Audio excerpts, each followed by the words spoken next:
chegando essa época de eleição, isso está acontecendo. A gente tem dois polos aí bem antagônicos dentro das empresas. E eu acredito que a gente que está tendo um desgaste, sim, Ana. Então, se você puder contribuir aqui com a galera... Contribuo.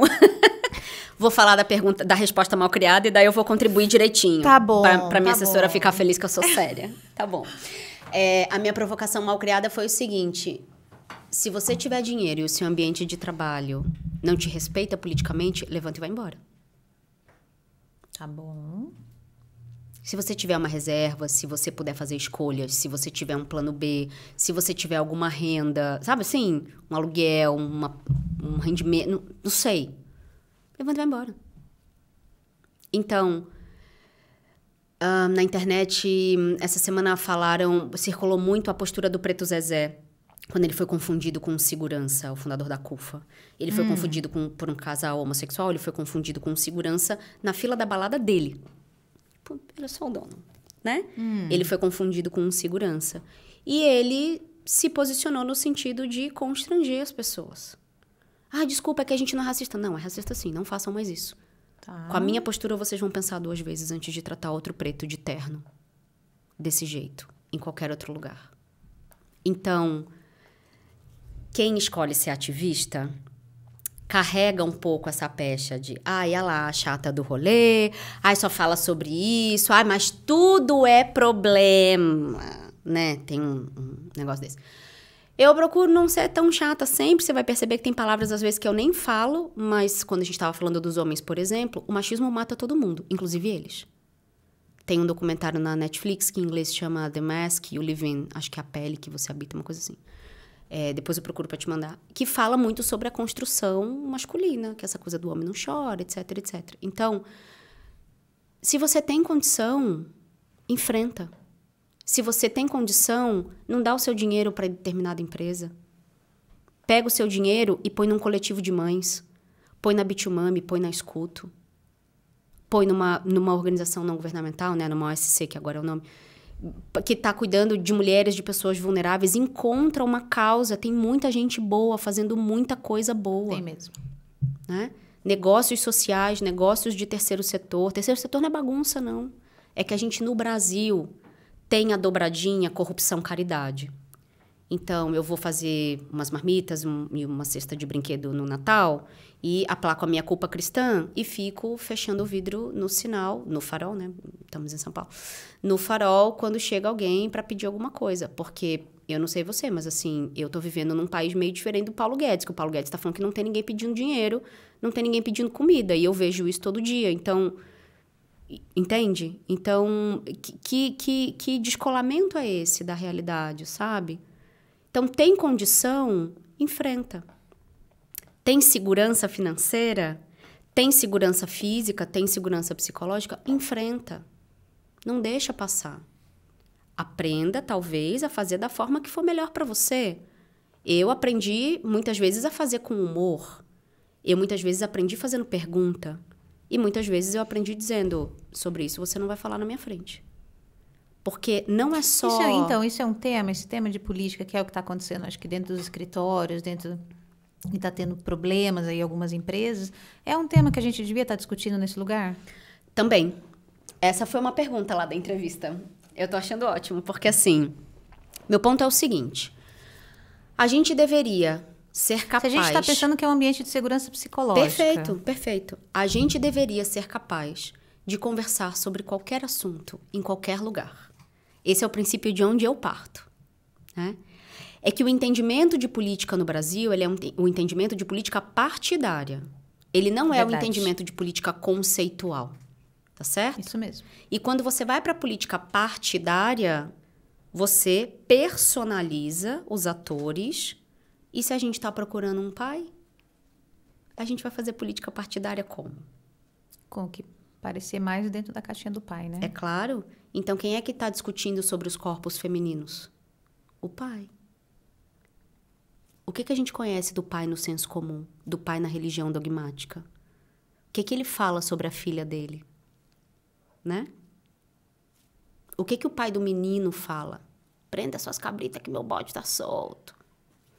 Qual é o imaginário que existe quando a gente fala da população do nosso país? Então, é entender que as coisas, elas se misturam muito. E se a gente pegar o que está acontecendo na Rússia, bom, tecnicamente são 2 meninos de 3 anos disputando alguma coisa, né? Você fala, qual é o sentido disso? E aí vem uma nova geração que um pedaço dessa geração não entende muito isso. Você fala, gente, não faz o menor sentido fazer uma guerra em 2022. Acabamos de sair de uma pandemia. Sim. Né? E tem uma geração que tá, não, tem que fazer, tem que armar, tem que... Você fala, pera. E aí aumenta a taxa de suicídio de adolescente em colégio classe AA de São Paulo. Então, entende? Tem umas peças que elas todas se encaixam. Se a gente sentar para olhar para elas, se a gente colocar a raça no centro da discussão, se a gente entender que a gente não está falando mais de igualdade, equidade e inclusão. Na escuta, a gente fala em reparação histórica. A gente precisa reparar mais de 300 anos de escravização de pessoas nesse país. Então, o que a gente vai fazer com isso? Então, o trabalho, para mim, é o lugar onde, teoricamente, tudo deveria poder. Por quê? O microambiente do trabalho é o microambiente hoje mais regulado que existe. Por quê? A gente é da mesma geração. A gente tinha as figuras de autoridade do pai, do policial, do padre, do pastor, do professor. Né? Tudo assim, no masculino. E elas foram caindo, porque falar em autoridade num país que sofreu ditadura militar também é muito confuso, porque essa autoridade machuca. Né? Aí, essas figuras elas foram esvaziando, ou foram sendo corrompidas. Quando você chega no trabalho, o chefe é a única figura de autoridade que não caiu. Só que ele recebe um monte de gente que não sabe lidar com uma figura de autoridade e ele, como figura de autoridade, não sabe lidar com alguém que tem que ser chefiado, para ficar na mesma palavra. Sim. E aí você fala, bom, o que a gente faz agora? Você tem, às vezes, 5 gerações trabalhando no mesmo lugar, com cabeças completamente diferentes, os mais velhos achando os mais novos uns vagabundos, os mais novos falando, gente, o que vocês estão fazendo? Por que vocês estão perdendo tempo com isso? Isso dá trabalho, não é inteligente. Não, gente, é 2 botões aqui, gente.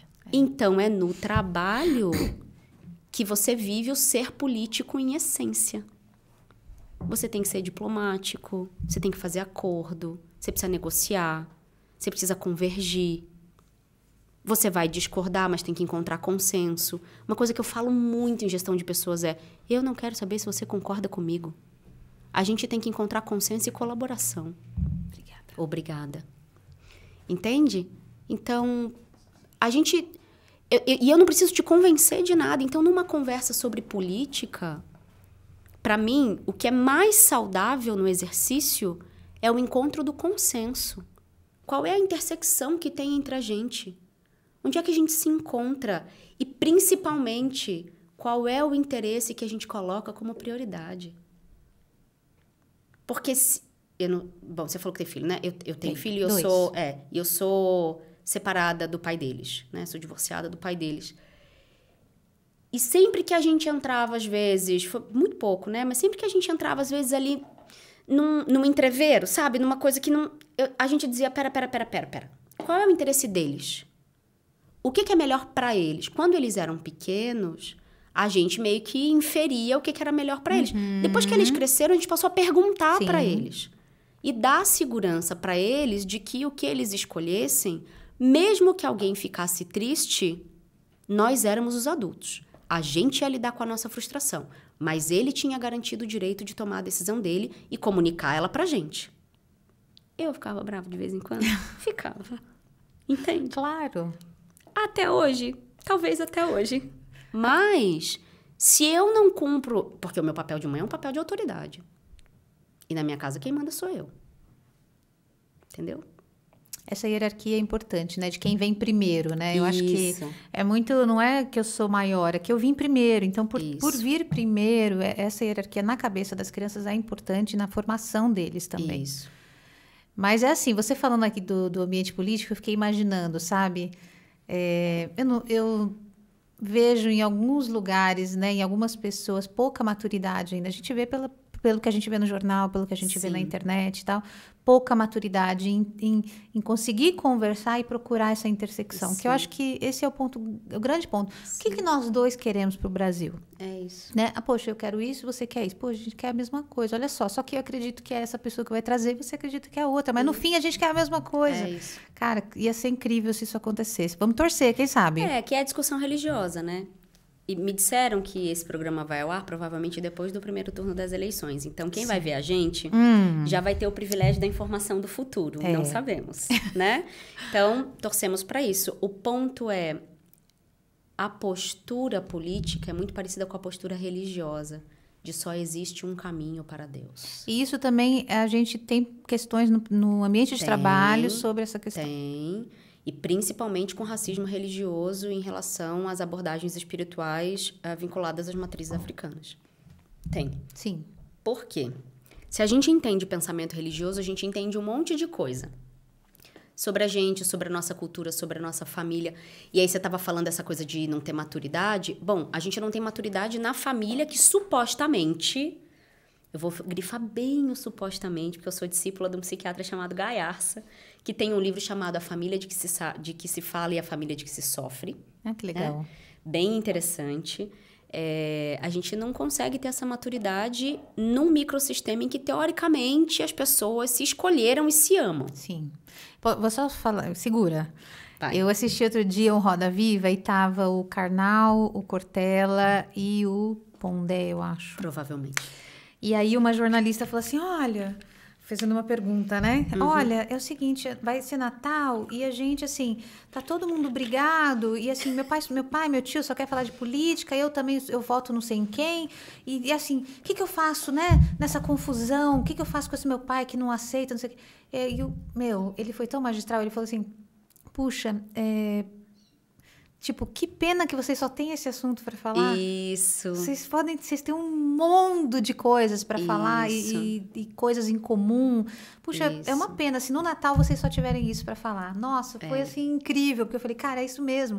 A família, né, gente? E até tem muita gente brigado aí nos grupos da família. A gente se move em torno do quê, né? Não, gente, é isso, a família é muito maior, a gente tem muito mais coisas em comum do que essa rivalidade que está acontecendo agora, né? E você sabe que eu acho que tem uma coisa também, e foi um pedaço da resposta mal criada da entrevista da semana passada, que eu falei assim, é que no Brasil a gente não discute política mais, nos últimos 4 anos, né? A gente está discutindo um estado de crime e barbárie e um estado de democracia e segurança, inclusive física, das pessoas, dos atores políticos e de quem vota, né? Então, é como se a gente tivesse saído, e eu falei do descolamento da realidade, né? É como se a gente tivesse descolado da realidade e a gente começa a discutir umas coisas que você fala assim, não, pera, mas a gente tá falando de que quem toma vacina vira jacaré, de que vacina dá HIV, de que a Terra é plana, e você fala, pera. Onde é que a gente entrou? Que linha foi essa cruzada? Que os lugares de referência, para mim, isso está muito na causa dessa... Daí eu acho que é legal dizer uma coisa. Uma fonte grande de angústia que eu vejo na clínica e nos grupos, nas empresas, é essa coisa de se sentir perdida. Né? Perdeu referência, perdeu o chão. Não sabe mais no que é a tal da era da pós-verdade, né? Eu não sei aonde dá para confiar, em quem que dá para confiar, o que estão falando, se esse documento é real. Por isso que explodiu o número de agências de verificação de notícias, principalmente nos últimos 2 anos, né? Porque a gente não consegue mais olhar um vídeo, uma foto, uma notícia e saber se aquilo é verdade. E, filosoficamente, a verdade tem 3 lados, né? O meu, o seu e a verdade que ninguém alcança. Né?